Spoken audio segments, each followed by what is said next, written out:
Welcome back to the ROS lecture series. In this lecture we'll be looking at the robot that we'll be using in this subject, which is the TURTLEBOT. So the TURTLEBOT is something we're going to use to understand some of the features of ROS. And this is an excellent platform to do so because it is the standard platform of ROS. And so when looking for documentation, it's very easy because it's the standard platform. So it's a great learning tool. Now, the TURTLEBOT was first created at Willow Garage by Melanie Wise and Tully Foote in November 2010. So it's been around for a while. And there are currently 3 different versions of the TURTLEBOT, and we'll be using the latest version, which is the TURTLEBOT 3. Now, the TURTLEBOT comes in 3 different variations. As shown here, we've got the burger, the waffle, and the waffle pie. However, the version we'll be using is the burger, as shown here. However, the TURTLEBOT is extensible and modular. So you can modify it to suit any application that you want. Further, it uses open source software and hardware. So everything's available for the user, meaning that you can build one from scratch if you wanted to. All the parts are available, and even some of the parts can be 3D printed because all of the model is available as well. So this means that you can basically change this for your application, however you see fit. So let's have a look at some of the hardware on the TURTLEBOT. The first thing is the robot has 2 dynamixel actuators. Now, these are high-performance network actuators for robots. They have contactless magnetic encoders, which give a 12-bit position from 0 to 360 degrees, which is very high resolution. Okay, so you can find out the position very accurately. They have multiple modes. So, for example, there is a velocity mode, so you can make it run at a particular velocity continuously, and you can change that velocity to change the speed. Further, you can also have a position control mode, so that it moves to a particular position at a high accuracy. And there are 2 other modes as well, which we won't get into here. Now, with these, we get a max speed of 0.22 meters per second and a max rotational velocity of 2.84 radians per second. The other thing is that the TURTLEBOT 3 Burger can support a payload of 15 kilos, which is quite impressive.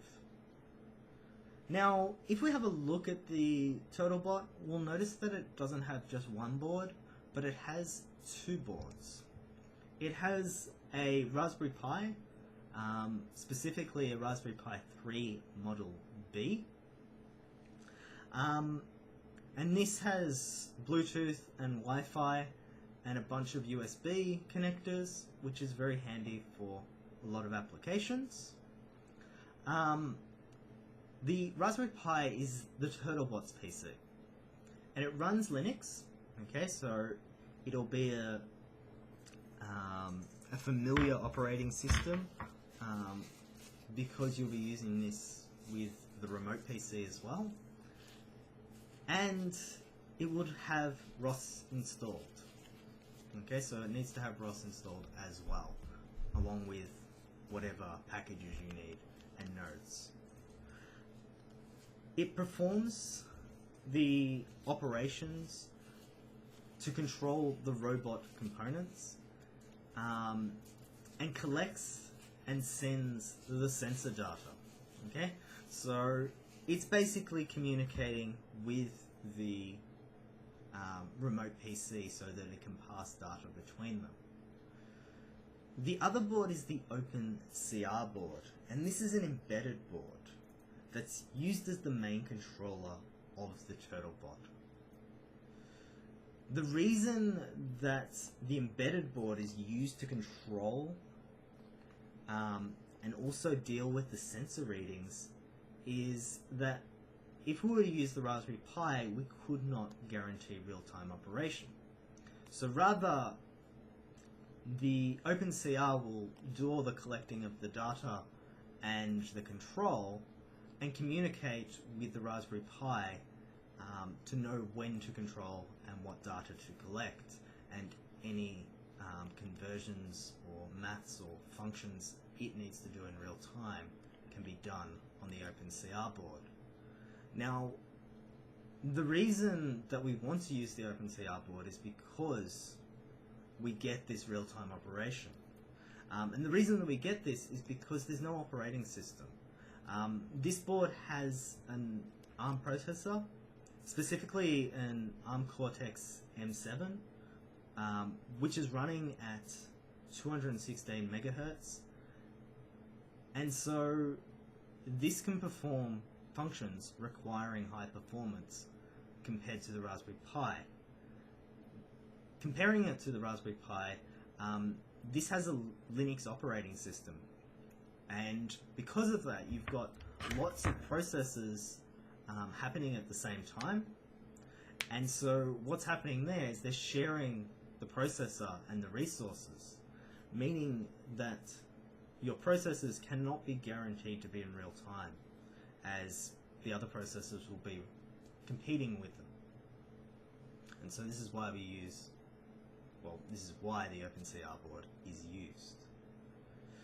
Now, this board has a bunch of features and a bunch of hardware.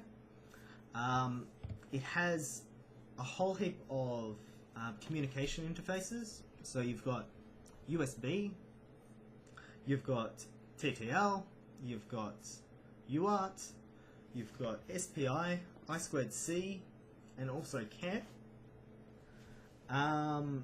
It has a bunch of LEDs and several user buttons and switches that you can use for debugging or for some kind of interface.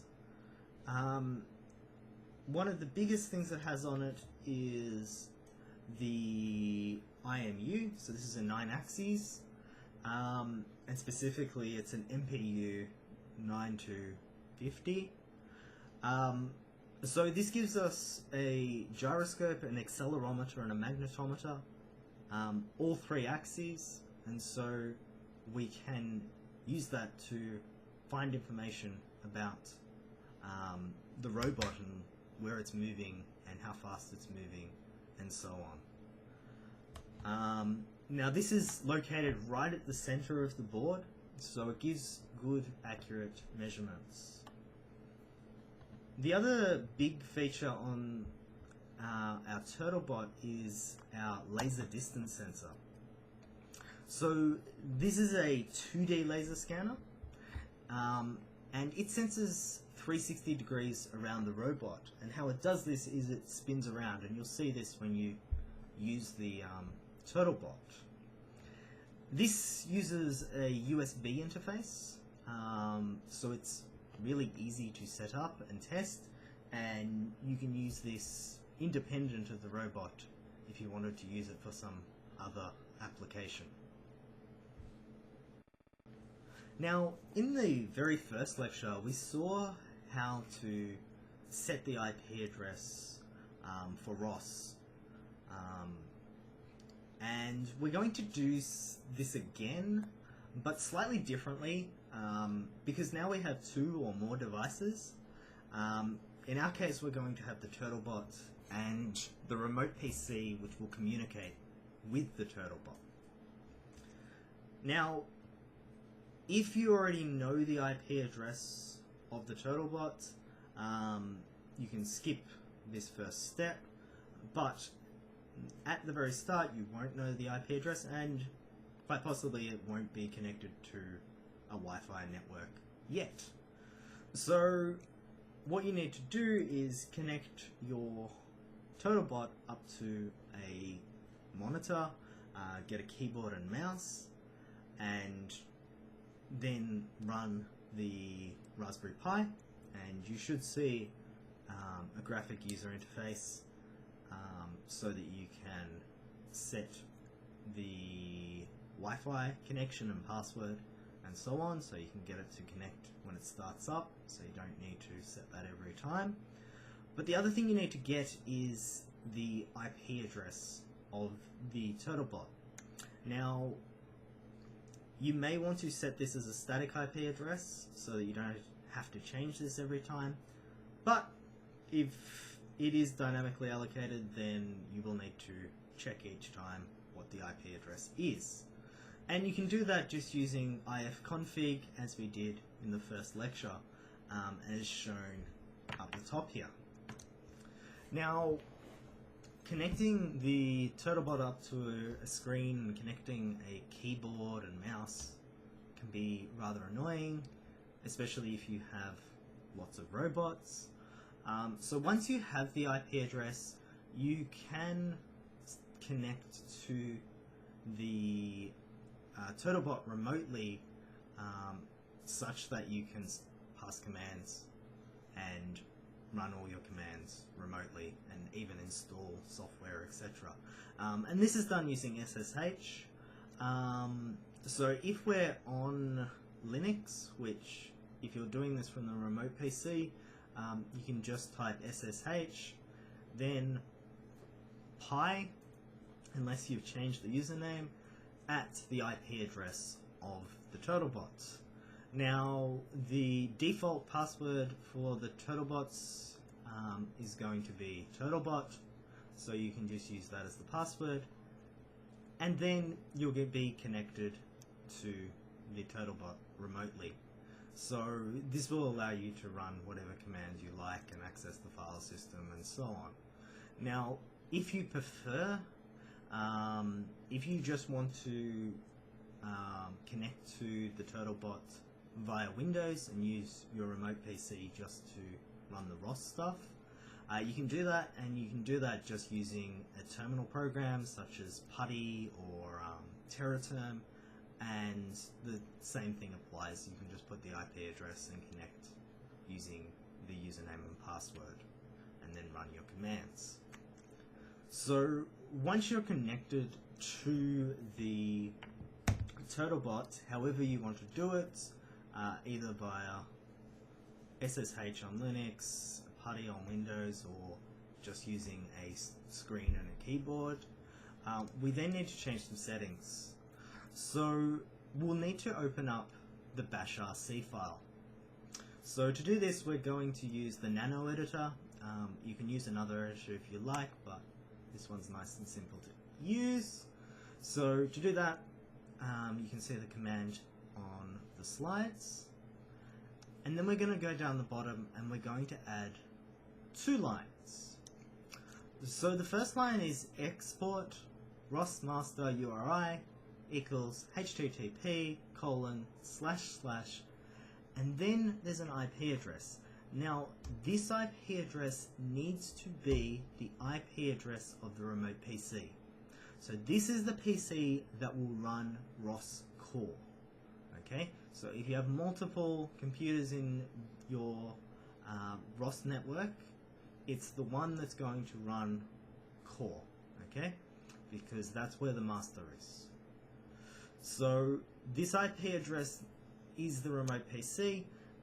If you're not sure what the IP address of your remote PC is, you can use ifconfig and get that IP address, and then you just place it here.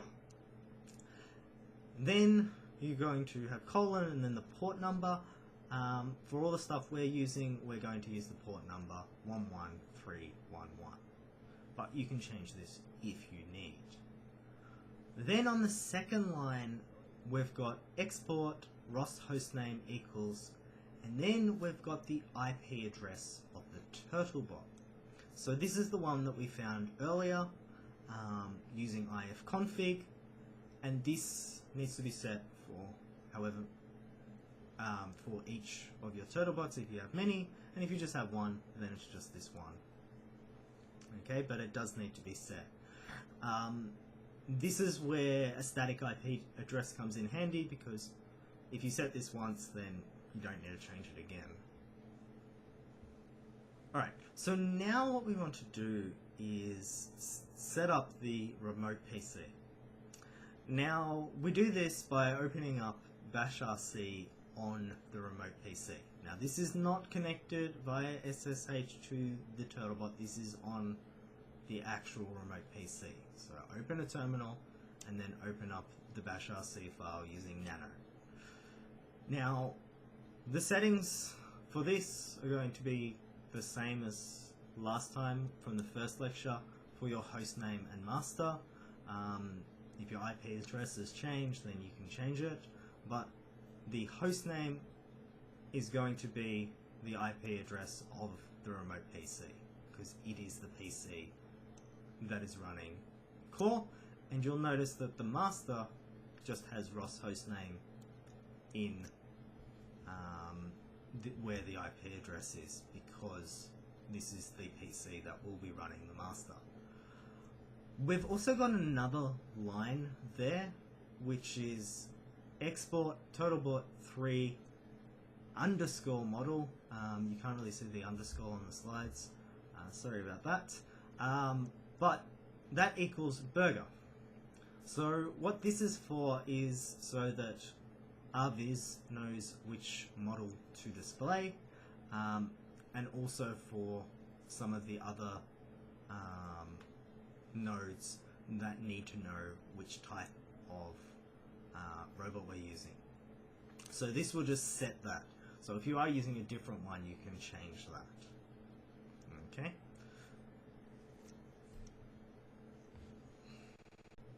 Alright, now that we've got that set up, we can start looking at doing some simple operations with the TurtleBot. So the very first thing we're going to do is run ROS core. This is done on the remote PC.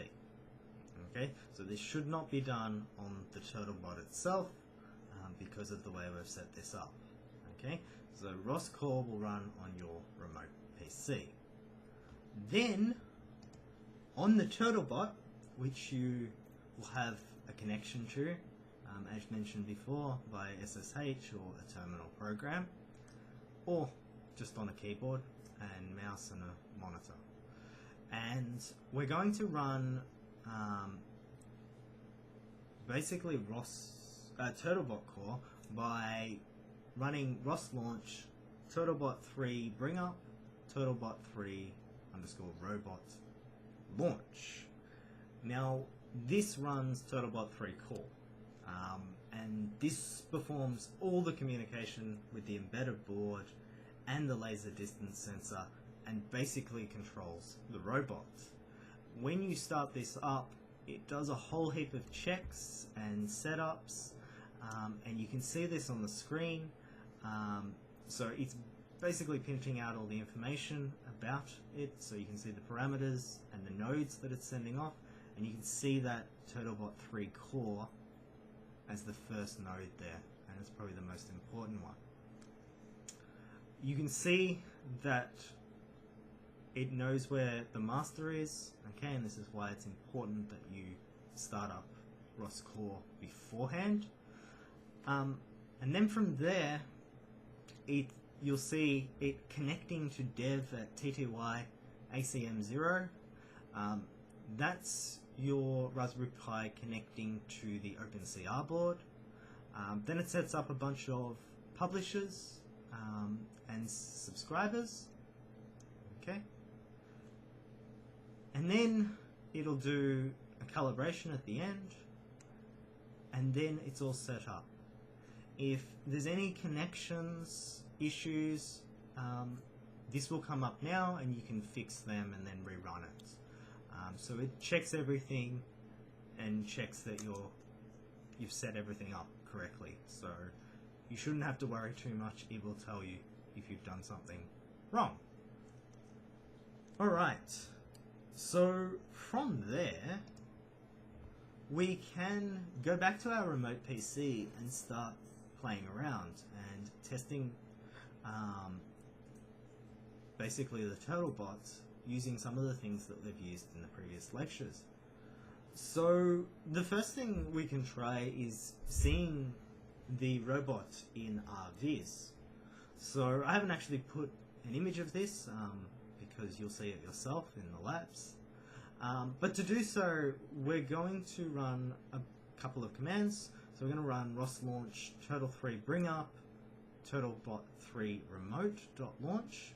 Okay, so this will communicate with our TURTLEBOT to get its information so that we can seal the information in RViz. And then we'll use ROS run RViz -d, and then we'll basically open up RViz using the TURTLEBOT3's description. So that means what it looks like and all of its transforms. So once you've run those two commands, you'll see the robot in RViz, and you should be able to see the distance sensor data. Okay, so you should be able to, for example, put your hand in front of the robot, and you should see that the points change. The other thing that we can do, and we did with the Turtle Sim, is using teleoperation. So we can do this by using ROS launch turtlebot3 teleop turtlebot3 teleop key.launch, and this will allow you to use your keyboard keys to move the robot around. Okay, so with our TURTLEBOT, we can explore the technique known as SLAM, and this would have been covered in some of the other lectures in the RSD subject. But SLAM basically stands for Simultaneous Localization and Mapping, which basically means given a robot using its sensors, it can both explore and map an unknown environment. This can then be used for things like navigation, and SLAM can work in both 2D and 3D, but for us and our TURTLEBOT will be only looking at 2D because we have a 2D laser distance sensor. Now, a robot will typically use sensor fusion with encoders and an IMU, so an inertial measurement unit, to estimate its own relative position using dead reckoning. And this was covered in week 2 of the RSD subject. But then by using distance sensing, this position can be improved by using the environment to work out the pose of the robot. And this is done by creating a map of the environment. So distance sensing, we can use different distance sensors. So this could be ultrasonic sensors, infrared sensors, or laser rangefinders like the one on the TURTLEBOT. We could also use vision. However, this requires a lot more data to be processed. There are a lot of new algorithms and technologies which is making this a lot faster. However, using distance sensors is probably going to be a lot quicker for most applications.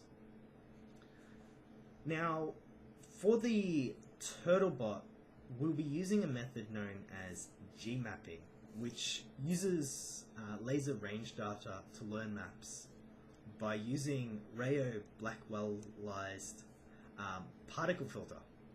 Now, we're not going to go through how this works in this lecture.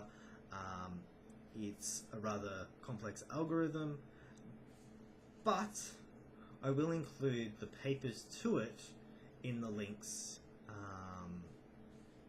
for this lecture, so you can go through it if you're interested in looking at it in more depth. Now, this isn't the only algorithm. There are other algorithms for performing SLAM, but this is the one that we will be using. So how do we get this up and running? So assuming that you've already got ROS core running, and you've also got the TURTLEBOT core running on the TURTLEBOT itself by using the TURTLEBOT robots launch file, we can run the SLAM package by using this first command here, which is ROS launch TURTLEBOT free SLAM, then the launch file for that, and then we can specify that we want the method to be gmapping. Now with this, we also want to be able to see this. We want to see the map being made in real time, so we can use RViz to visualize this. So very similar to before, we can run RViz using our ROS run and the rest of the command here on the slide.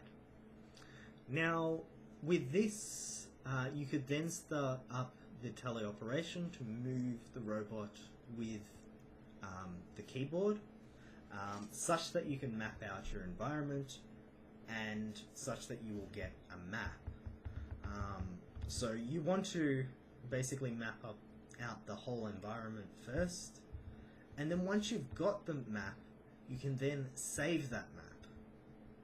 So to do that, we can use the next command here, which is ROS run map server map saver, and we'll use the file name map.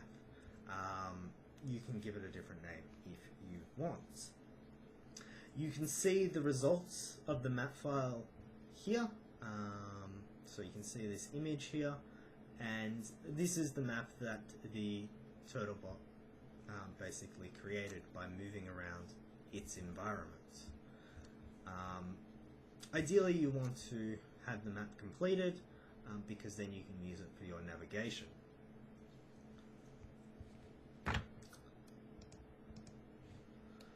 So let's have a quick look at navigation. So this is basically the task of moving from one location to another. So assuming that we've already got ROS core running and we've got the TURTLEBOT core running, and that we've created a map file already, we can now launch the navigation. So there's a navigation launch file as well, and basically we need to ensure that we include our map file, which is here, and this takes the map that we created earlier and opens it in RViz. And the first thing we're going to have to do is estimate our initial pose using RViz, okay? And you'll be taken through this in the lab. And we also need to set a goal, as shown here in the picture. So we can see where the robot starts down on the bottom of the map, and we want to get to that big green arrow. So the robot basically will create a path based on the map that we created earlier, and then it will start moving towards that goal. Now, just something to note, for both SLAM and navigation and other things we'll do in ROS, there are many parameters we can modify to tune these algorithms for our situation and our environment, because they'll always be different. These can all be found in the ROS wiki and can be experimented with in the lab. So this has been an introduction to TURTLEBOT, and thank you.